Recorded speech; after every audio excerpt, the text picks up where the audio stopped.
వందనాలు. ఒక చిన్న మాట ప్రార్థన చేసుకుని మనం ముందుకెళ్దాం. పరిశుద్ధుడ పరలోకమందున్న మా దయగల దేవ, కృపగల దేవ, నీ యొక్క ఘనమైన నామమునకు వేలాది స్తుతులు స్తోత్రం చెల్లిస్తున్నాను తండ్రి.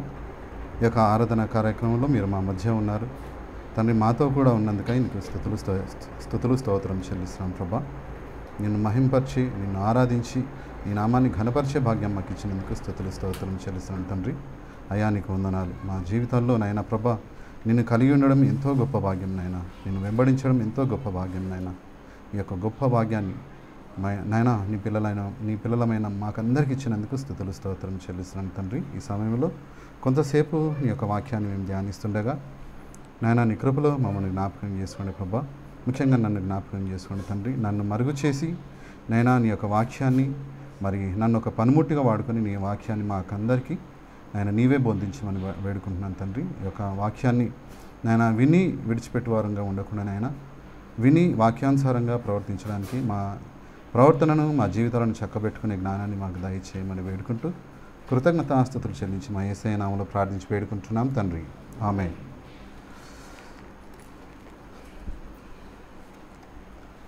ఓకే, ఈ దినం నేను వాక్య ధ్యానం చేసిన అధ్యాయం ఏంటంటే మత్తయి సువార్త 6వ అధ్యాయము.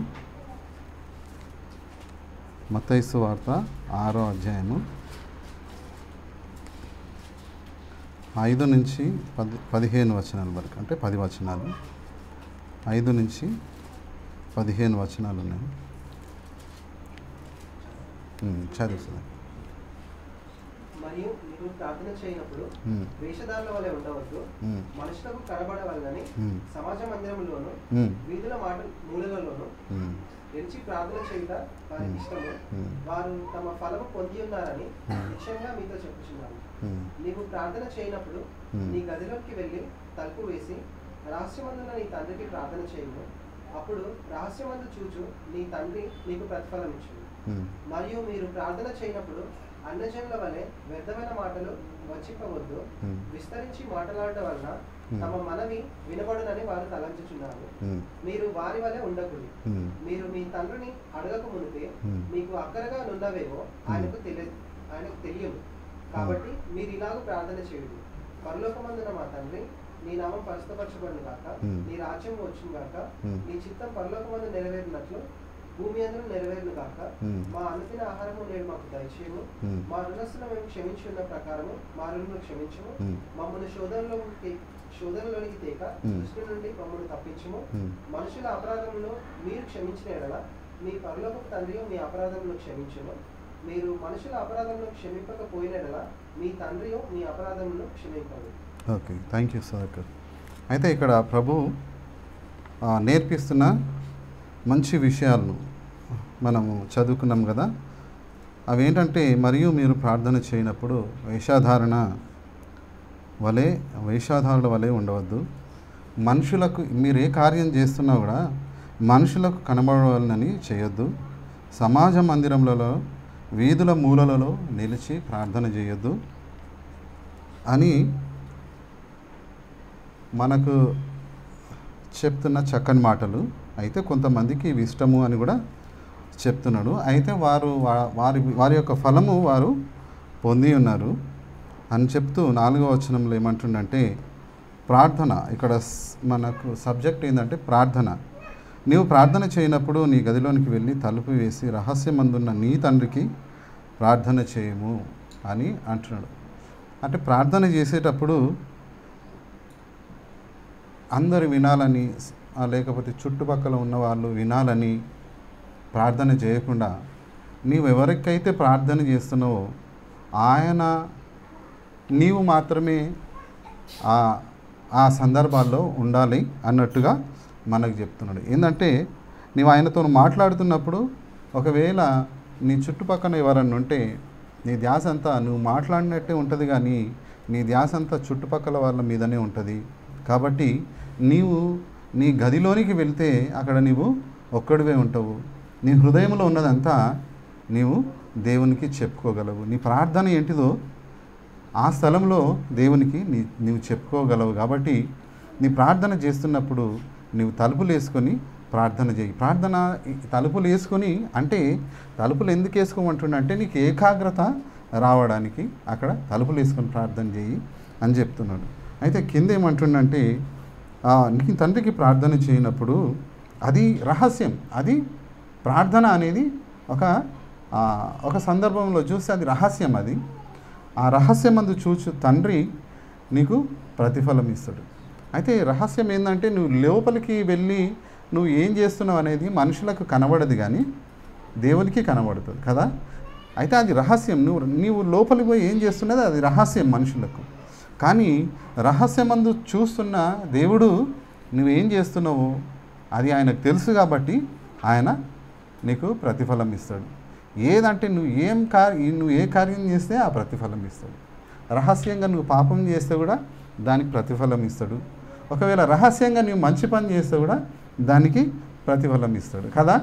ఇక్కడ అదే చెప్తున్నాడు, రహస్యమందు చూస్తున్న తండ్రి నీకు ప్రతిఫలం ఇచ్చును అని చెప్తూ, మరియు మీరు ప్రార్థన చేయనప్పుడు అన్యజనుల వలె వ్యర్థమైన మాటలు వచింపవద్దు, విస్తరించి మాట్లాడటం వలన తమ మనవి వినబడని వారు తలంచున్నారు. నీవు విస్తరించి మాట్లాడకుండా, అన్యజనుల వలె మాట్లాడకుండా నీవు కొద్దిగా మాట్లాడు, నీకు అవసరమైందే మాట్లాడు అని చెప్పేసి ఇక్కడ మాట్లాడుతున్నాడు.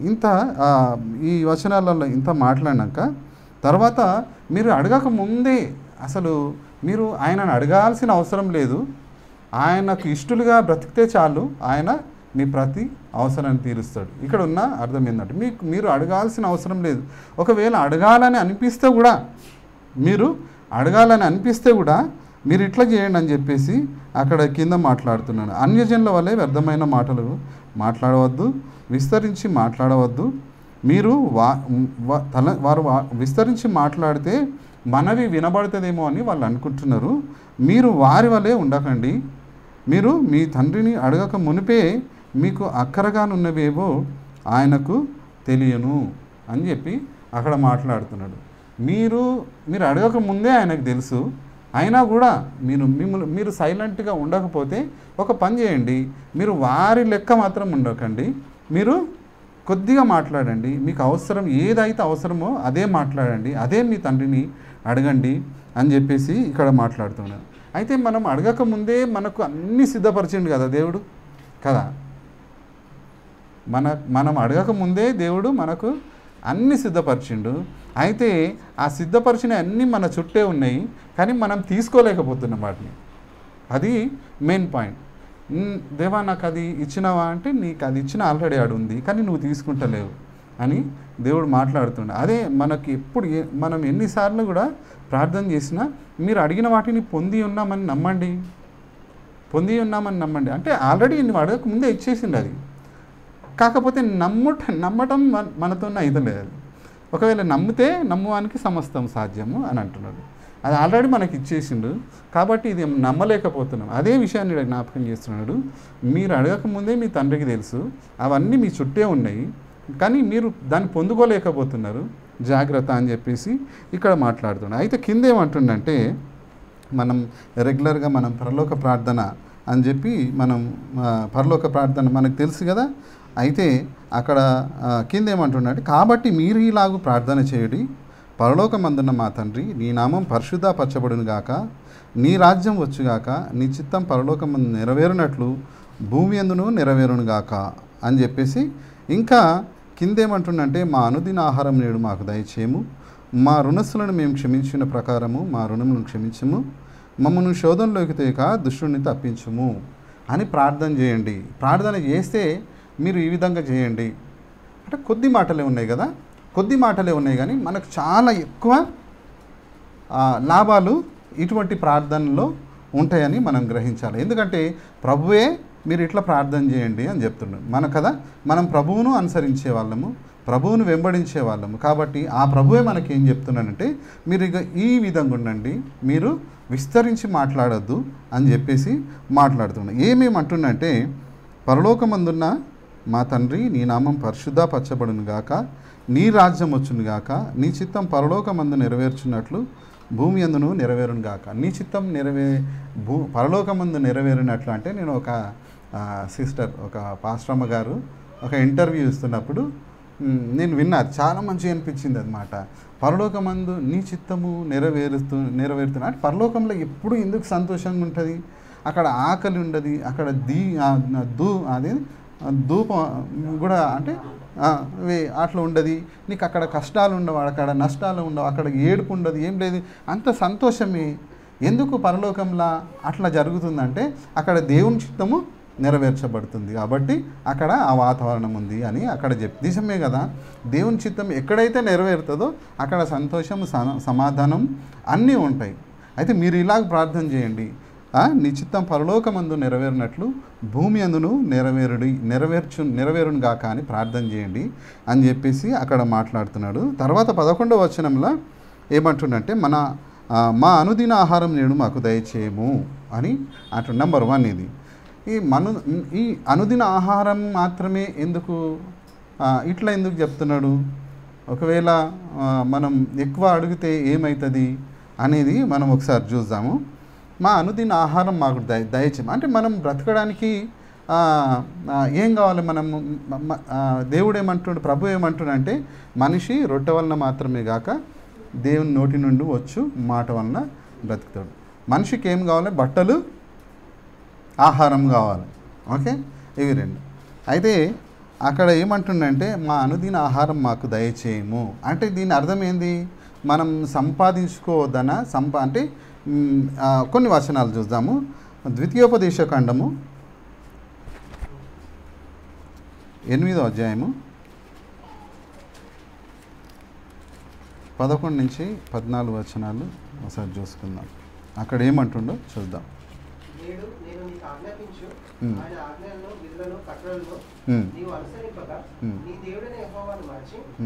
కడుపారా తిని మంచి ఇండ్లు కట్టించుకొని వాటిలో నివసింపగా నీ పశువులు నీ గొర్రె మేకలను వృద్ధి అయి నీకు వెండి బంగారంలో విస్తరించి నీకు కలిగినదంతని వర్ధిల్లినప్పుడు నీ మనస్సు మదించి దాసుల గృహమైన ఐగుప్తు దేశంలో నుండి నిన్ను రప్పించిన నీ దేవుడైన యెహోవాను మరచుదువేమో.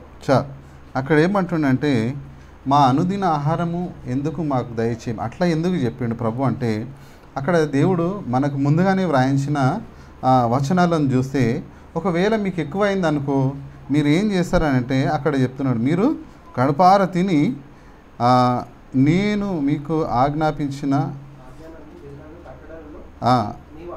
అనుసరింపక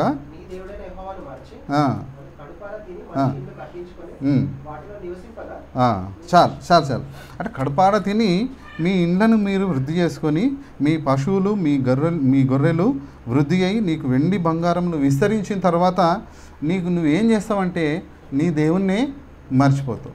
ఓకే, అక్కడ అదే వ్రాయించండి, నీ దేవుడైన యెహోవాను నీవు మర్చిపోదువేమో అంటే ఒకవేళ వెండి బంగారములు లేకపోతే మన ఆస్తి మనకు వృద్ధి చెందితే దేవుణ్ణి మర్చిపోతామా? ఇది ప్రశ్న. దేవుణ్ణి మర్చిపోతామా చెప్పండి? మర్చిపోతామనే వాక్యం చెప్తుంది. నీకు వృద్ధి ఎక్కువ అయిపోయింది అనుకో అట్లా నీవు దేవుణ్ణి మర్చిపోతామనే వాక్యం చెప్తుంది. ఎందుకంటే ప్రభు ఒక మాట చెప్తున్నాడు, ఈ లోకంలో ఆయన జీవించిన కాలంలో ఒకడు సిరిగిని దేవునికి దాసునిగా ఉండనేడు. అంటే సిరికి దాసులుగా ఉండనేరని ఆయన్నే అంటుండంటే అది సత్యమే కదా, నిజమే కదా. సిరికి దాసులుగా ఉండనేరరు. ఇద్దరి యజమానులకు దాసులుగా ఒక వ్యక్తి ఉండొద్దు అని చెప్పి చెప్తున్నాడు. నువ్వు ఉంటే దేవుని కన్నా దాసుడుగా ఉండు, లేకపోతే సిరి కన్నా దాసుడుగా ఉండు. ఒకవేళ ధన సంపదలు మనల్ని ఆ విధంగా మార్చేస్తాయా అని అంటే మార్చేస్తాయి అని బైబిల్ చెప్తుంది. ఒకవేళ ఇక్కడ చెప్తుండు కదా, దేవుడే చెప్తుండు. ఇక్కడ ఏమంటుండంటే మళ్ళొకసారి 12వ వచనం చదువు సుధాకర్.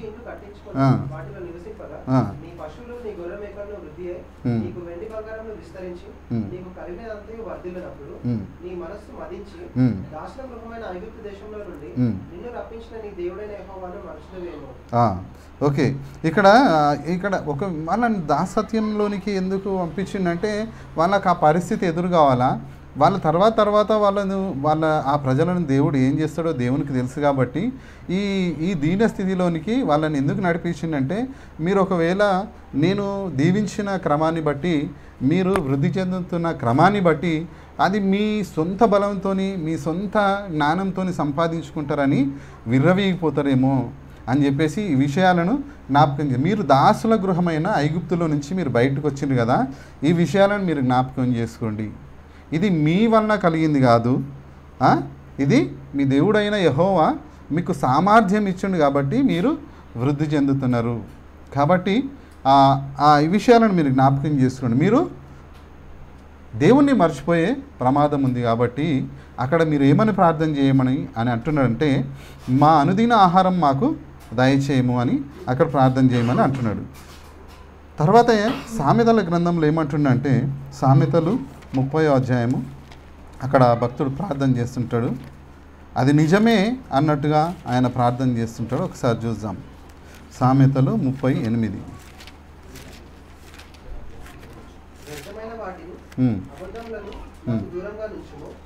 పేదరికమైనను ఐశ్వర్యమైనను నాకు దయచేయకుము, తగినంత ఆహారం నాకు అనుగ్రహించుము.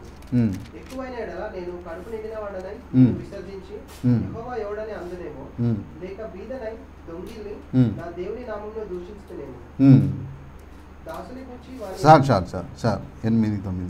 అయితే వ్యర్థమైన వాటిని అబద్ధంలో నాకు దూరంగా ఉంచము, పేదరికమునైనను ఐశ్వర్యమునైనను నాకు దయచేయకు. అంటే పేదరికమైనను ఐశ్వర్యమును అంటే ఏమన్నట్టు ఆడ అర్థము, నాకు ఎంత కావాలనో అంతనే ప్రభా, నాకు ఎక్కువ అయ్యాక, ఒకవేళ తక్కువ అయితే నేను బాధపడి నేను నీకు నీ నామాన్ని దూషిస్తానేమో, ఒకవేళ ఎక్కువ అయితేనేమో నేను యెహోవా దేవుడెవరని విర్రవీగి గర్వంతో మాట్లాడతలేమో అని చెప్పేసి కిందేమంటుండంటే, తగినంత ఆహారం నాకు అనుగ్రహించుము, ఎక్కువైన ఎడల నేను కడుపు నిండిన వాడై నిన్ను విసర్జించి యెహోవా ఎవడని అందునేమో.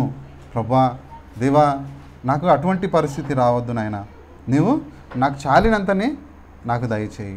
నాకు వీటి అందు నాకు ఇష్టం లేదు, నాకు ఏదైనా ఇష్టం ఉందంటే నీవు తప్ప వేరే ఉద్దేశం లేదు. నీవు నాకు కావాలి, నేను నిన్ను ప్రేమిస్తున్నా, నీవు ఉంటే నాకు చాలు, ప్రపంచమంతా నాదే అన్నట్టు అక్కడ భక్తుడు మాట్లాడుతాడు.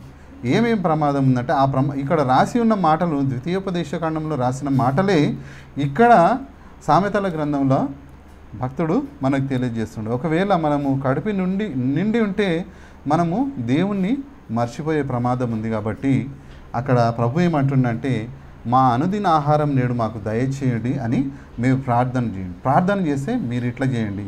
ఆ చిన్న వచనాలే మీ జీవితాల్లో గొప్ప కార్యాలు చేస్తాయి అని చెప్పేసి అక్కడ ప్రభు మనకు నేర్పుతున్న ఆ ప్రార్థన. ఇంకా కింద ఏమంటుండంటే, కింద ఇంకేమంటున్నాడు మత్తయి సువార్తలో 6. ఓకే, మా రుణస్తులను మేము క్షమించిన ప్రకారము మా రుణములను క్షమించుము. ఓకే, అది చూద్దాం.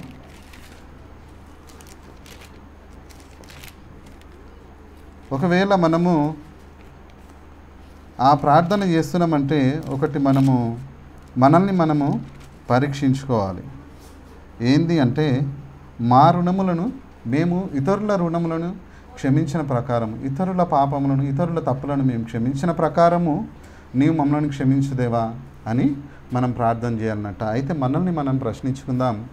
ఒకవేళ మనల్ని ఎవరైనా గాయపరిచి ఉంటే, ఒకవేళ మన ఎడల ఇంకెవరైనా తప్పు చేస్తుంటే మనం ముందు క్షమిస్తున్నామా? క్షమించే హృదయం మనకుందా? ఒకవేళ క్షమించకుండానే నీవు ఈ ప్రార్థన చేస్తున్నావా అనేది ఒకసారి జ్ఞాపకం చేసుకుందాం. నీవు క్షమించకుండా నీవు ఈ ప్రార్థన చేస్తే ఈ ప్రార్థన వల్ల నీకేం లాభం లేదు. దేవుడు క్షమించండి అని అంటుండే. క్షమించడము మీకు అలవాటుగా ఉండాలి అని చెప్పేసి అక్కడ మనకు రాస్తున్నాడు. మీరు ఒకవేళ క్షమించకుండా ఈ ప్రార్థన చేస్తే ఆ ప్రార్థన వ్యర్థము. అయితే కొన్ని వచనాలు ఈ విషయం గురించి చూసుకుందాం. లూకాసు వార్త 17వ అధ్యాయము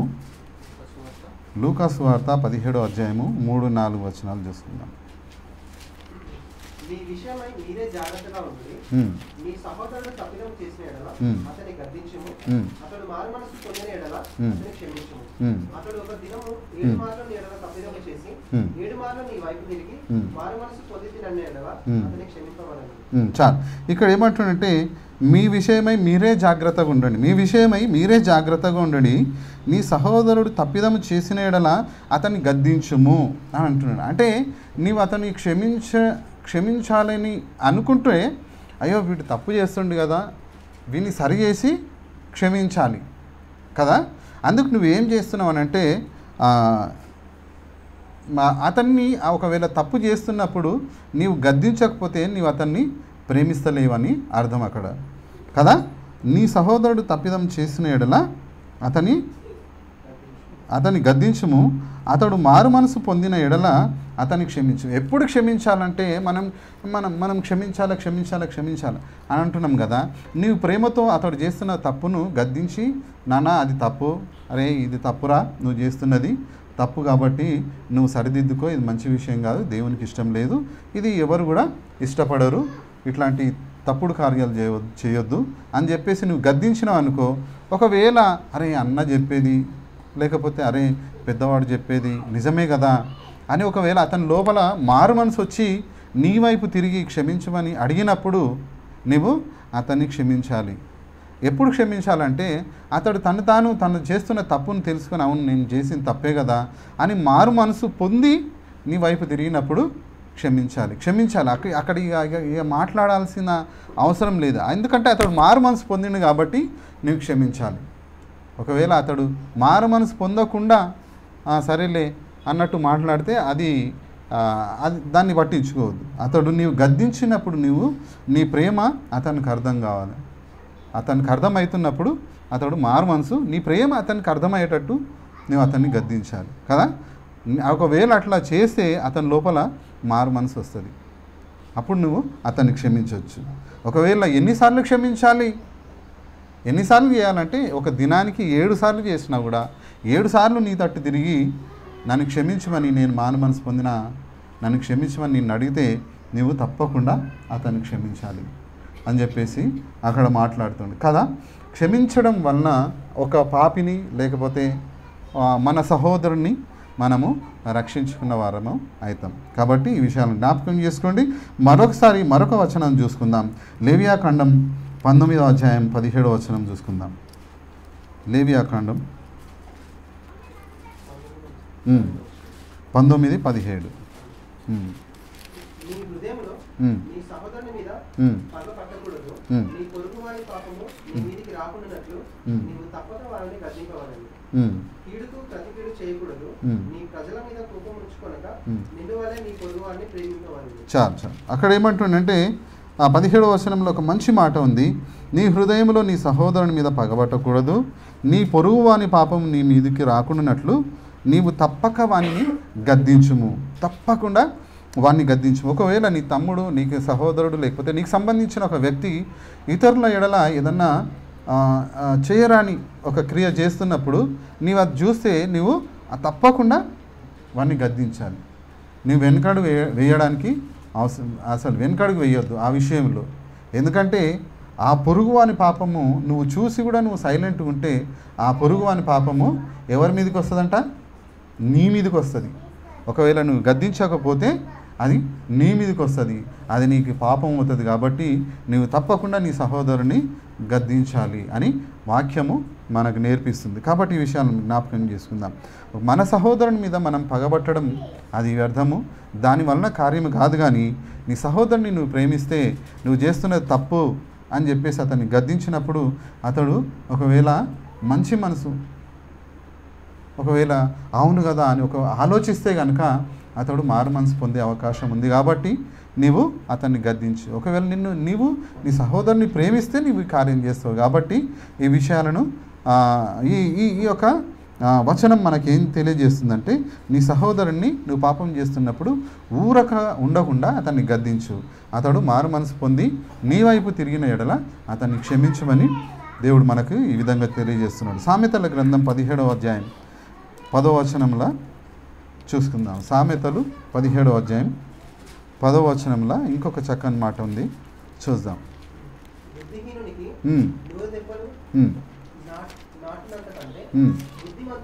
9 కూడా చదువుతుంది అక్కడ. 9 కూడా చదువు. ప్రేమను వృద్ధి చేయగోరువాడు తప్పిదములు దాచిపెట్టును, జరిగిన సంగతి మాటి మాటికి ఎత్తువాడు బుద్ధిహీనునికి 100 దెబ్బలు నాటినంత కంటే బుద్ధిమంతునికి ఒక గద్దింపు మాట లోతుగా నాటును. చాలు కదా. అక్కడ ఏమంటుండంటే ప్రేమను వృద్ధి చేయగోరువాడు తప్పిదములు దాచిపెట్టును.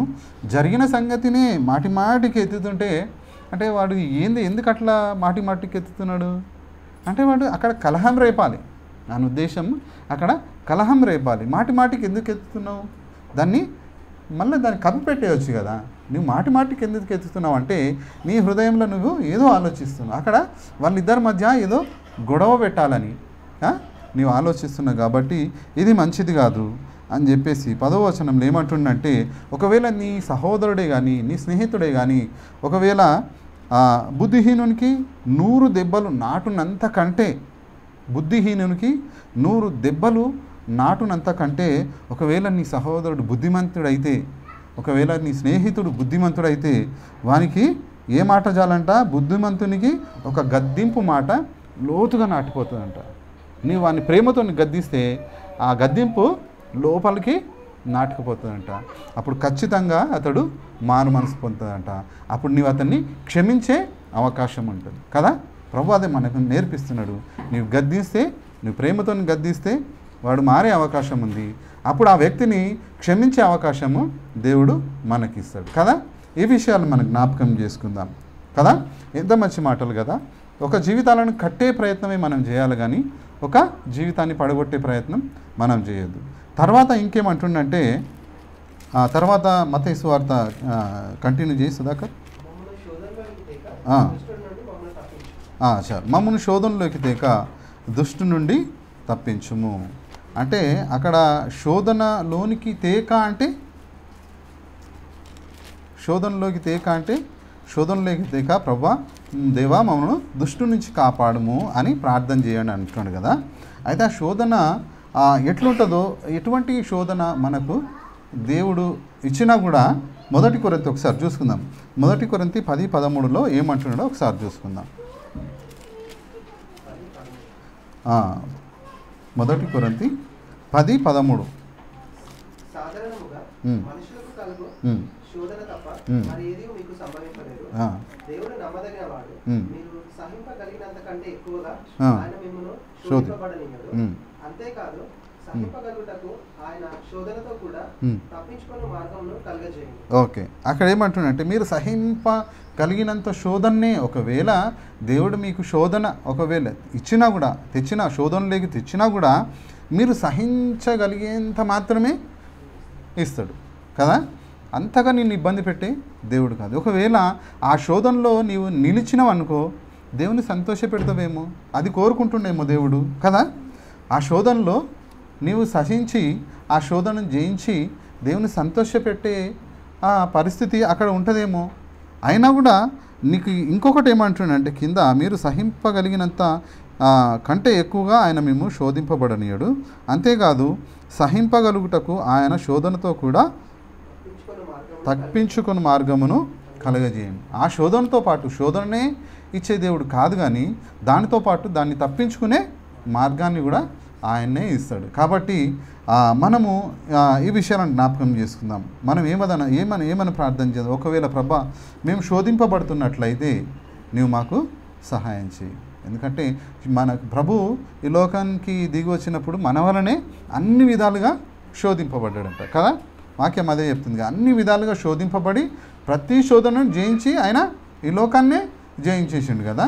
అయితే ఆయన యందు విశ్వాసం ఉంచిన వారు శోధింపబడుతున్నప్పుడు వారికి సహాయం చేసేవాడై ఉన్నాడంట. అదే వాక్యం సెలవిస్తుంది. ఒకవేళ మీరు శోధనలో పడితే ఆయన ప్రభువును మిమ్మల్ని ఒకవేళ ప్రభువును మీరు వేడుకుంటే ఆ శోధన నుంచి మిమ్మల్ని తప్పించి కాపాడడానికి ఆయన సమర్థుడు. ఎందుకంటే ఆయన శోధింపబడ్డాడు, వాటన్నింటినీ జయించుడు. ఒకవేళ మీరు ఆయనను శోధింపబడుతున్నప్పుడు ఆయనను ఆశ్రయిస్తే మీరు కూడా వాటిని జయించగలుగుతారని ఇక్కడ మనకు సెలవిస్తున్నాడు. ఇంకొకటి ప్రధానంగా ఏంటంటే దుష్టుడి నుండి మమ్మల్ని కాపాడండి అని ప్రార్థన చేయండి అని ఇక్కడ నేర్పిస్తున్నాడు. ఆ దుష్టుడు మనకు ఎంతగా వాడు మనల్ని ఎట్లా ఉందంటే వచనాలు చాలా ఘోరంగా వాడు మనల్ని పడేయడానికి, మనల్ని విశ్వాసంలో నుంచి మళ్ళీ వెనక్కి తీసుకెళ్ళడానికి వాడు సాధ్యమైనంత వానితో అయినంత మట్టుకు వాడు ప్రయత్నం చేస్తూనే ఉన్నాడంట. అయితే ఆ దుష్టు నుండి మీరు కాపాడబడాలి. ఆ దుష్టు నుండి మమ్మల్ని కాపాడు ప్రభా మా దేవా అని మీరు ప్రార్థన చేయండి. మీరు ఎప్పుడైనా ప్రార్థన చేస్తారా దుష్టు నుండి మమ్మల్ని కాపాడమని? నేనైతే అనుదినం ప్రార్థన చేస్తాను. నిజంగా ఆ దుష్టు నుండి మమ్మల్ని కాపాడమని నేను ఎల్లప్పుడూ ప్రార్థన చేస్తాను. అయితే ఆ కింద వచనాలు ఏమంటున్నాడో ఒకసారి చూద్దాము. ఆ దుష్టుడు ఎట్లా ఉన్నాడు అని వాక్యం సెలవిస్తుందో మనం చూద్దాం. ప్రకటన గ్రంథం 12:12లో ఒకసారి చూసుకుందాం. ప్రకటన 12:12. అందుచేత పరలోకమా, పరలోక నివాసులారా ఉత్సాహించుడి, భూమి సముద్రమా మీకు శ్రమ. అపవాది తనకు సమయం కొంచెమే అని తెలుసుకొని బహు క్రోధము గలవాడై మీ యొద్దకు దిగి వచ్చి ఉన్నాడని చెప్పండి. ఓకే, వాడు ఎట్లా అంటే మీద వచనాలల్లో చాలా మంచి మాటలు ఉన్నాయి. అయితే విశ్వాసులు వాళ్ళ ప్రాణాన్ని కూడా వాళ్ళు లెక్క చేయలేదు. దేవుడు వారిని బట్టి సాక్ష్యం ఇస్తుంటాడు పైన వచనాలల్లో. అయితే ఏమని ఉందంటే, మరియు ఒక గొప్ప స్వరం పరలోకమందు ఇలాగ చెప్పడం వింటిని, రాత్రింబగళ్ళు మన దేవుని ఎదుట మన సహోదరుల మీద నేరం మోపువాడైన అపవాది పడద్రోయబడి ఉన్నాడు కనుక ఇప్పుడు రక్షణయు శక్తియు దేవుని రాజ్యమును మన దేవుని ఆయను, ఇప్పుడు అధికారము ఆయన క్రీస్తుదాయను. వారు గొర్రెపిల్ల రక్తమును బట్టి తామిచ్చిన సాక్ష్యమును బట్టి వానిని జయించి ఉన్నారు, కానీ మరణం వరకు తమ ప్రాణములను ప్రేమించిన వారు కారు. వారు ఆ విశ్వాసులంట మరణం వరకంట వారి ప్రాణాలను ప్రేమించిన వారు కాదంట. ఆ విశ్వాసమందు స్థిరంగా వాళ్ళు ముందుకు పోయి వారి ప్రాణాలను హతసాక్షులుగా మారిపోయిందంట. అయితే అప్పుడు పరలోకం నుండి అపవాది పడద్రోయబడ్డాడంట. ఆ పడద్రోయబడ్డ అపవాది వానికి సమయము కొంచెమే ఉంది కాబట్టి వాడు బహుక్రోధంగా వాడు మీ మధ్యకి దిగొచ్చిండు. జాగ్రత్త, వాడి నుండి మిమ్మల్ని మీరే కాపాడుకోవాలి. మీరు ఎట్లా కాపాడబడతారంటే దేవుణ్ణి మీరు ప్రార్థించినప్పుడు ఆ దుష్టు నుండి, ఆ అపవాది నుండి మమ్మల్ని కాపాడు ప్రభా. సత్ప్రవర్తన కలిగిన వారమై మనము ఈ విధంగా ప్రార్థన చేస్తున్నప్పుడు దేవుడు వాని నుండి మనల్ని నిత్యం కాపాడుతుండట. మరొక వచనాలు చూసుకుందాం. మొదటి పేతురు 5:8 ఒకసారి 5:8 వచనం. 5వ అధ్యాయము మొదటి పేతురు 5వ అధ్యాయము 5:8. నిబ్బరమైన బుద్ధి గలవారే మెలకువగా ఉండుడి, మీ విరోధి అయిన అపవాది గర్జించు సింహం వలె ఎవరిని మృంగుదునా అని వెదుకుచూ తిరుగుచున్నాడు. నిబ్బరమైన బుద్ధి గలవారై నిబ్బరంగా స్థిరంగా ఉండండి. ఎందుకంటే నిబ్బరంగా ఉండండి అని ఎందుకంటుండంటే మీ విరోధి అయిన అపవాది గర్జించు సింహం వలె ఎవరిని మృంగుదునా అని తిరుగుతున్నాడు. ఒకవేళ ఒక మాట మనం ఆలోచిద్దాం. దుష్టుడు అపవాది మిమ్మల్ని మృంగాలి అని ఎప్పుడైనా ప్రయత్నం చేసిండా? దీనికి ఆన్సర్ చెప్పండి ఒకసారి చూద్దాం. వాడు మిమ్మల్ని కేర్ చేస్తుండా? చెప్పండి. కేర్ తీసుకుంటే మీరు విశ్వాసులు అన్నట్టు. వాడు వీడు వేస్ట్ అన్నట్టు అని అంటే మీరు వేస్ట్ అన్నట్టే. ఓకే, వానికి కొంచెం సమయం ఉంది కాబట్టి వాడు గర్జించు సింహం వలె వాడు ఎవరిని మింగాలని చూస్తున్నాడు. ఆ ఛాన్స్ మీరు వానికి ఇవ్వకండి, వాన్ని ఎదిరించండి, వానితో పోరాడండి అని తర్వాత వచనంలో కూడా చెప్తాడు. ఏమన్నట్టండి, లోకమందు మీ సహోదరుల యందు ఈ విధమైన శ్రమలే నెరవేర్చున్నవని ఎరిగి విశ్వాసమందు స్థిరులై వానిని ఎదిరించడి. విశ్వాసంలో స్థిరంగా ఉండండి. ఒకవేళ మీరు స్థిరత్వం మీ లోపల లేకపోతే వాడు మిమ్మల్ని కేర్ చేస్తాడు, వాడు మిమ్మల్ని ఎత్తుకొని వెళ్ళిపోతాడు, మీరు దానివల్ల నష్టపోతారు అని చెప్పేసి ఇక్కడ మాట్లాడుతున్నాను. అయితే మనం విశ్వాసమందు స్థిరంగా ఉందాం. దుష్టుడు ఈ విధంగా ప్రయత్నం చేస్తుందంట. ఎందుకంటే వానికి సమయము కొంచెమే ఉంది కాబట్టి వాని పనిలో వానికి విశ్రాంతి లేదు. వాడు నిత్యం ప్రయత్నం చేస్తూనే ఉంటాడు మనల్ని పడేయడానికి. కాబట్టి ఈ విషయాలను జ్ఞాపకం చేసుకుందాం. లూకాసు వార్త 22:31 కూడా ప్రభు ఏమంటుండో చూద్దాం. లూకాసు వార్త 22:31.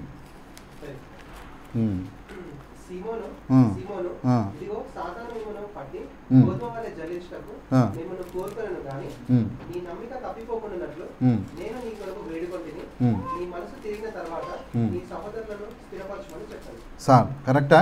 అక్కడ ఎంత మంచి వచనము. అక్కడ పేతురుతోని ప్రభు అంటుంటాడు, సీమోను సీమోను, ఆ? సాతాను మిమ్మల్ని పట్టి ఆ, గోధుమ వలె జల్లించుటకు ఆ. మిమ్మల్ని కోరుకొనను గాని ఆ, నీ నమ్మిక తప్పిపోకుండానట్లు ఆ, నేను నీ కొరకు వేడుకొంటిని. ఆ, నీ మనసు తిరిగిన తర్వాత ఆ, నీ సహోదరులను స్థిరపరచమని చెప్పాను. ఆ. సీమోను సీమోను, దుష్టుడు మిమ్మల్ని పట్టి జల్లించాలనుకుండు అనంటే ఏమర్థమైంది? వాడు ఎంతగా మిమ్మల్ని ఇబ్బంది పెట్టాలనుకున్నాడు, మిమ్మల్ని చాలా వాడు మీతో ఆడుకోవాలనుకున్నాడు. అయితే నేను తండ్రిని వేడుకున్న, ఆ తండ్రి వీరిని దుష్టుని నుండి కాపాడు. దుష్టుని నుండి కాపాడమంటే అది చాలా పెద్ద విషయమే. అది దుష్టుని చేతిలో మనం పడితే, ఒకవేళ దుష్టుని చేతిలో మనం పడితే వాడు ఎట్లా చేస్తాడంటే జల్లెడ్లా అట్లా ఉన్నది అదే కదా, వాడు జల్లించడానికి ఇష్టపడ్డాడు. కాబట్టి నేనేం చేసిన అంటే తండ్రిని వేడుకున్నా వీరిని దుష్టు నుండి కాపాడమని. అయితే మీరు కాపాడబడ్డరు. అయితే నువ్వేం చేయమంటే అక్కడ ఏమంటుండే తర్వాత వచనంలో, నీ నమ్మిక తప్పిపోకుండానట్లు నేను తండ్రిని నీ నమ్మిక తప్పిపోకుండానట్లు నేను నీ కొరకు వేడుకుంటుని. నీ మనసు తిరిగిన తర్వాత నీ సహోదరులను స్థిరపరచమని చెప్పాను. ఒకవేళ నీ మనసు అటు ఇటుగా ఉంటే నేనైతే నిన్ను దుష్టుని నుండి తప్పించమని నేను ప్రార్థన చేసినా, నువ్వు తప్పించబడ్డావు. ఒకవేళ నీవు అటు ఇటు ఉండక నీ మనసు తిరిగిన తర్వాత నీ సహోదరులను కూడా స్థిరపరచు. ఒకవేళ మన సంఘంలో అటు ఇటుగా ఉంటే ఈ సమయంలో మనము వారిని స్థిరపరిచే పని చేద్దాం. వారిని ఏమాత్రం ఇబ్బంది పెట్టకుండా వారిని కట్టనీకే మనం ప్రయత్నం చేద్దాం. ఎందుకంటే దుష్టుడు చాలా ప్రయత్నం చేస్తున్నాడు. కాబట్టి ఒకవేళ బలహీనులు అయిపోతామేమో, అప్పుడు ఆ తండ్రిని వేడుకుందాం, ప్రభా నీ వాక్యం చేత మమ్మల్ని బలపరచు.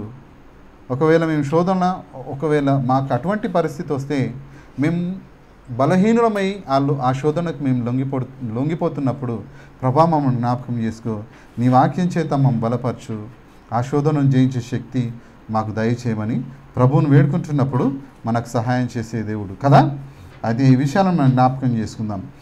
మరొక వచనం, యోహాను సువార్త. ప్రభు మన కోసం ఆ సందర్భంలో ఆయన చెప్పినట్టే ఆయన శిష్యుల కోసం ప్రార్థన చేస్తున్నట్ట. ఒకసారి చూద్దాం. 17 యోహాను సువార్త 17వ అధ్యాయము 15వ వచనంలో చూద్దాం.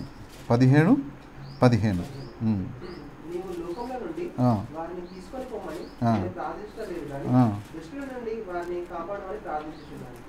నీవు ప్రభా దేవా, నేను ఈ లోక సంబంధిని కానట్టు వారు కూడా ఈ లోక సంబంధులు కాదు, మనం కూడా ఈ లోక సంబంధులం కాదు. అయితే వారిని లోకంలో నుంచి తీసుకుపోమని నేను ప్రార్థిస్తలేను, కానీ ఈ దుష్టుని నుండి వారిని కాపాడమని ప్రార్థిస్తున్నా అని అక్కడ ప్రభు మనకు వ్రాయించిన మాటలు. దుష్టుని నుండి కాపాడమని, ఇన్ని వచనాలు దుష్టుని నుండి కాపాడమని దేవుడు కోరుతున్నాడుగా. ఈ విధంగా ప్రార్థన చేయండి అని అంటున్నాడు కదా. ప్రభువే ఆ ప్రార్థన చేస్తే మనం ఎన్నిసార్లు చేయాలా కదా? ప్రభువే మన కోసం అన్నిసార్లు ప్రార్థన చేస్తే, అన్నిసార్లు హెచ్చిస్తే, ఆయన పరలోక ప్రార్థనలో కూడా మనకు ఈ విషయాన్ని నేర్పిస్తే మనం ఎన్నిసార్లు ప్రార్థన చేయాలి? ఆ దుష్టుడు ఎంతటి బలవంతుడు! ఆ దుష్టుని చేతిలో మనం పడితే వాడు మనల్ని ఏ విధంగా ఆడుకుంటాడో ఒకసారి ఆలోచిద్దాం. మన ప్రార్థన వేరు, ప్రభువు ప్రార్థన వేరు. ప్రభువే మన కోసము తండ్రిని వేడుకున్నాడంట. ఆ దుష్టుడు కొంచెమే సమయం ఉంది కాబట్టి వాని ప్రయత్నము చాలా గట్టిగా చేస్తున్నాడు. కాబట్టి ఆ దుష్టుని నుండి మమ్మల్ని కాపాడు ప్రభా, మమ్మలను విశ్వాసంలో స్థిరపరచు, విశ్వాసంలో మమ్మలను ముందుకు నడిపించు అని ప్రార్థన చేద్దాం. చివరిగా 2 వచనాలు ఉన్నాయి, మనం చూసుకొని ముగించుకుందాం. గలతీ పత్రిక 1:4లో ఏమంటుండో ఒకసారి చూసుకుందాం. చివరిగా 2 వచనాలు చూసుకొని మనం ముగించుకుందాం. గలతీ పత్రిక 1:4. మన తండ్రి అయిన దేవుని చిత్త ప్రకారము క్రీస్తు మనలను ప్రస్తుతపు దుష్టకాలంలో నుండి విమోచింపవాలని మన పాపముల నిమిత్తము తన్ను తాను అప్పగించుకొనెను. ఓకే, అక్కడ ఏమంటుండంటే ప్రస్తుతపు దుష్టకాలములో నుండి విమోచింపవలనని మన పాపముల నిమిత్తము తన్ను తాను అప్పగించుకొనెను. అయితే ఈ విషయాలను మనం జ్ఞాపకం చేసుకుని మనం ఒకవేళ ఈ విషయాలను ఈ వచనాలను మనం జ్ఞాపకం చేసుకోకపోతే మనం లోకంలో ఉన్నట్టే, దుష్టుని వలలో మనం పడ్డట్టే. ఈ విషయాన్ని మనం ఎప్పుడు జ్ఞాపకం చేసుకుంటే మనము ఆయన చిత్తానుసారంగా ఈ లోకంలో బ్రతికే వారంగా ఉంటాం. ఏమనంటే మన తండ్రి అయిన దేవుని చిత్త ప్రకారము క్రీస్తు మనలను ప్రస్తుతపు దుష్టకాలములో నుండి విమోచించినట. ఎట్లా అనంటే తన్ను తాను మన పాపముల నిమిత్తం తన్ను తాను అప్పగించుకొని మనల్ని విమోచించిండంట. కాబట్టి మళ్ళీ మీరు ఒకవేళ ఈ విషయాలను మర్చిపోతే మీరు మళ్ళీ పడిపోయే ఛాన్స్ ఉంటుంది. కాబట్టి ఈ ఈ ఈ ఈ సందర్భాన్ని ఈ దేవుడు మన కొరకు చేసిన గొప్ప కార్యాన్ని మనం జ్ఞాపకం చేసుకుంటూ ముందుకు సాగిపోతే మనము కాపాడబడతాం కదా. మరొకసారి చివరిగా ఇంకొక వచనం చూసుకొని మనం ఈ వాక్యాన్ని ముగించుకుందాం. యోహాను సువార్త మొదటి యోహాను పత్రిక. మనం ఎప్పుడు అట్లా స్థిరంగా ఉంటామో ఈ వచనం చూస్తే మనకు అర్థమైపోతుంది. మొదటి యోహాను 5వ అధ్యాయము చివరిగా ఈ వచనం చూసుకొని మనం ముగించుకుందాం. మొదటి యోహాను 5వ వచనం 18, 5వ అధ్యాయం 18, 19 వచనాలు చూస్తున్నాం. దేవుని మూలంగా పుట్టి ఉన్నవాడు ఎవడును పాపము చేయడని ఎరుగుదుము. దేవుని మూలంగా పుట్టినవాడు తన్ను భద్రము చేసుకొనును కనుక దుష్టుడు వాని ముట్టడు. చాలు. అక్కడ ఏమంటున్నంటే దేవుని మూలంగా పుట్టినవాడు ఎవడును పాపం చేయడని ఎరుగుదము. దేవుని మూలముగా పుట్టినవాడు తన్ను భద్రము చేసుకొనును గనుక దుష్టుడు వాని ముట్టడు అని ఇక్కడ సెలవిస్తున్నాను. ఒకవేళ మనము తిరిగి జన్మిస్తే అది దేవుని మూలంగా పుట్టినట్టే. ఒకవేళ ఆ దేవుని మూలంగా పుట్టినవాడు మళ్ళీ పాపం చేయడు, మళ్ళీ పాపం జోలికి పోడు అని చెప్పేసి మనకి ఈ విషయం తెలుసు కదా. దేవుని మూలంగా పుట్టినవాడు తన్ను భద్రం చేసుకుంటాడు కనుక దుష్టుడు వాడిని ముట్టడు అని ఇక్కడ సెలవిస్తుండే. ఎట్లా వాడు దుష్టుడు నీ దగ్గరికి రావద్దు, వాడు నిన్ను ముట్టొద్దు అని అనుకుంటే నీవు ఏ విషయాలను జ్ఞాపకం చేసుకోవాలంటే నేను ఈ లోకంలో దేవుని మూలంగా పుట్టినవాడిని కదా. దేవుడు నా కొరకు గొప్ప రక్షణ కార్యాన్ని చేసిండు. ప్రభువు నా కొరకు నా పాపముల నిమిత్తము తన ప్రాణాన్ని పెట్టి నన్ను విమోచించిండు. ఇంత గొప్ప క్రయధనము నా పాపముల నిమిత్తం నా కొరకు చేసిండు కదా. నేను ఇది ఎట్లా మర్చిపోతా? నేను తిరిగి జన్మించిన అంటే అది దేవుని మూలంగానే నేను జన్మించిన. కాబట్టి ఈ విషయాన్ని నేను జ్ఞాపకం చేసుకుంటా. ఆయన కొరకే నేను బ్రతుకుతా, ఆయన కొరకే నేను జీవించినంత కాలం ఆయన సాక్షిగా బ్రతుకుతా, విశ్వాసంలో స్థిరపడతా, విశ్వాసంలో ముందుకు సాగిపోతా, దేవుని సంతోషపెట్టే తన కుమారునిగా జీవిస్తా అనే ఒక నిర్ణయము మనం తీసుకొని ముందుకు వెళ్ళాలి. అటువంటప్పుడు దుష్టుడు నీ దగ్గరికి రాడంట, నిన్ను ముట్టను కూడా ముట్టడంట. ఈ విషయాలను జ్ఞాపకం చేసుకుందాం. పరలోక ప్రార్థనలో దేవుడు మా అనుదిన ఆహారం మాకు దయచేయము, మా రుణస్తులను మేము క్షమించిన ప్రకారము నీవు మనం క్షమించిన. ఒకవేళ ప్రభా విశ్వాసంలో మేము ఉన్నా కూడా మేము ఒకవేళ బలహీనలమై ఎప్పుడన్నా నీకు విరోధంగా పాపం చేస్తే ప్రభా మమ్మల్ని క్షమించు. మేము ఎదుటి వారిని కూడా క్షమించినమయ్యా, నువ్వు మమ్మల్ని క్షమించు. మమ్మను శోధనలోకి తేకు ప్రభా, మమ్మను దుష్టు నుంచి కాపాడు ప్రభా అని మనం నిత్యం ప్రార్థన చేసుకుంటాం. మనం విశ్వాసంలో స్థిరంగా నిలబడి దేవుని సంతోషపెట్టే వరంగా ఈ లోకంలో జీవిస్తాం. అట్టి కృప దేవుడు మనకు అనుగ్రహించునుగాక. దేవుడు తన వాక్యాన్ని దీవించి ఆశీర్వదించునుగాక. ఆమేన్.